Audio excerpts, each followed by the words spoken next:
Saudações, amigos, como vão? Eu espero que bem. Eu sou Denise Baruzzi Brandão, estou aqui no Espiritualidade, Sete Raios e a Grande Fraternidade Branca. Hoje eu trago um pouco sobre a história do movimento da escola chamado The Bridge, a Ponte, e mais tarde chamado de The Bridge to Freedom, ou Ponte para a Liberdade, que foi fundado por Geraldine Innocenti nos Estados Unidos.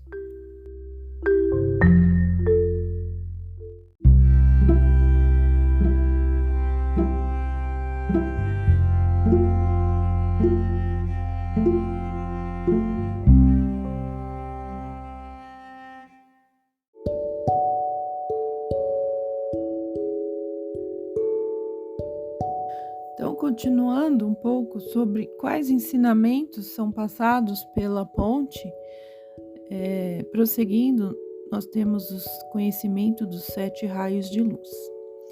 Os mestres da Fraternidade Branca, em seu intento de ajuda à humanidade, usam a energia cósmica da luz, a corrente de luz que traz consigo as virtudes características das ondas vibratórias que emanam dos pensamentos e sentimentos dos mestres e que, como uma imensa auréola, os rodeiam. A zona periférica à pessoa de um mestre, esteja ele em seu corpo físico ou em seus corpos mais sutis, é um grande campo de força de ondulações luminosas. E esse campo damos o nome de corpo causal. Ele existe em proporções menores em cada um de nós e acompanha a atividade e individualidade de cada ser em toda a sua trajetória evolutiva, em todas as encarnações e entre elas. É um corpo que está ligado à nossa presença divina Eu Sou e ele não se dissolve quando desencarnamos, ele permanece lá, sempre aumentando na sua irradiação de luz. É o citado tesouro que armazenamos no céu, na linguagem simbólica do Mestre Jesus, pois é constituído de todas as ações, pensamentos e sentimentos construtivos que tivemos durante nossa evolução. Os intuitivos da antiguidade o perceberam, ainda que difusamente, e o reproduziram na auréola que circunda a cabeça dos santos. Esse campo de forças prima-se em várias tonalidades, ou mais especificamente em 7 tonalidades, variando de ser para ser a intensidade com que brilhe uma ou outra de suas cores, variando também na tonalidade das cores, uma vez que cada qualidade divina tem uma tonalidade diferente. Essa variação no campo de luz e força de um indivíduo é devido ao tipo de trabalho ao qual se dedicou, utilizando a energia da vida que lhe foi doada pelo Criador.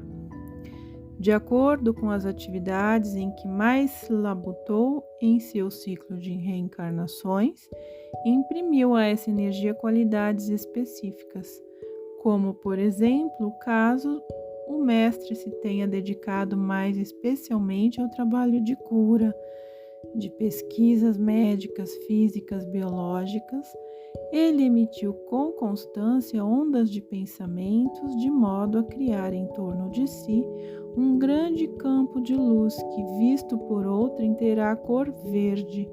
Porém, no caso de haver sempre contribuído para a propagação da fé, firmeza na realização da vontade de Deus, terá armazenado um campo de energia qualificada da tonalidade azul. Os mestres também chamam esses campos de força de momentum, e o estudante encontrará tal palavra com frequência, pois momentum significa uma egrégora, ou seja, um acumulado de forças tal que subsiste a si mesmo, ele não se dissolve. Para que possamos captar as ondas de pensamentos, usamos um instrumento receptor. Porém, nossa própria mente pode agir como tal, uma vez que reconscientemente está sintonizada através da concentração e da oração à individualidade transmissora.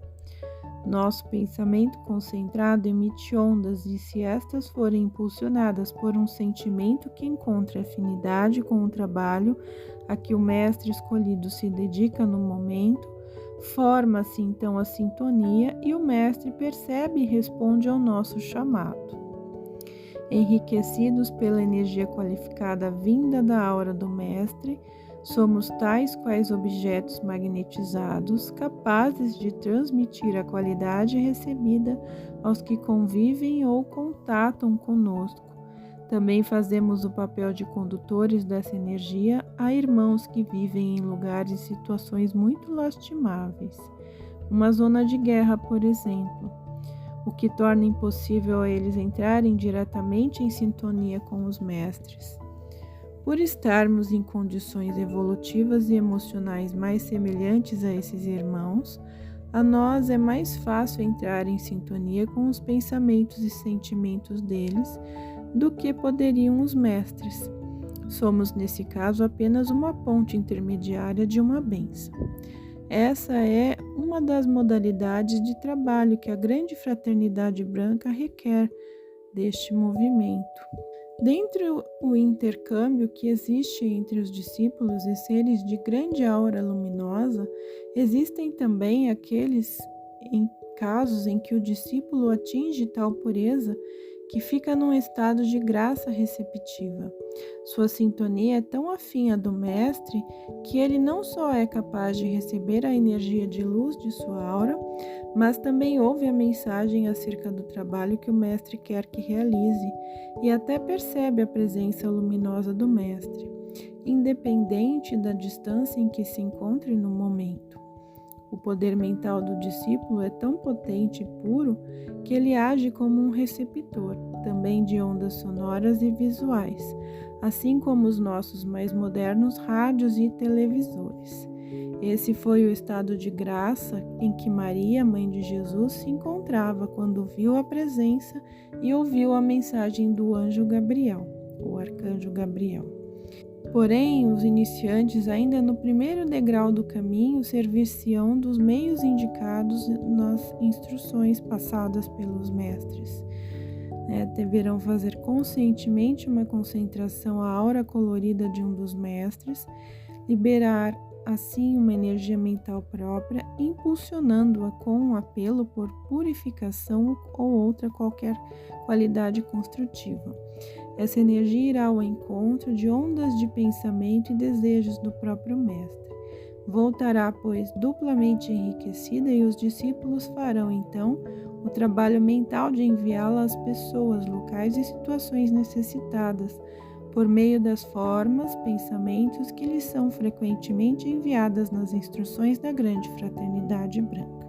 Assim, além de se auxiliarem individualmente, de fazerem de seus lares, após um trabalho persistente, focos irradiantes de paz, cura e etc., e de auxiliarem os locais indicados pelos mestres, os discípulos permitirão a eles continuarem seu incalculável trabalho de ordem planetária enquanto alimentam com suas belíssimas auras de luz, em um mesmo momento, vários grupos, discípulos e organizações. O iniciante deve, pois, entender que seu trabalho de intercâmbio com os mestres será sempre de enriquecer-se física, mental e emocionalmente em suas distantes auras, colhendo assim os frutos desse trabalho realizado em favor da humanidade.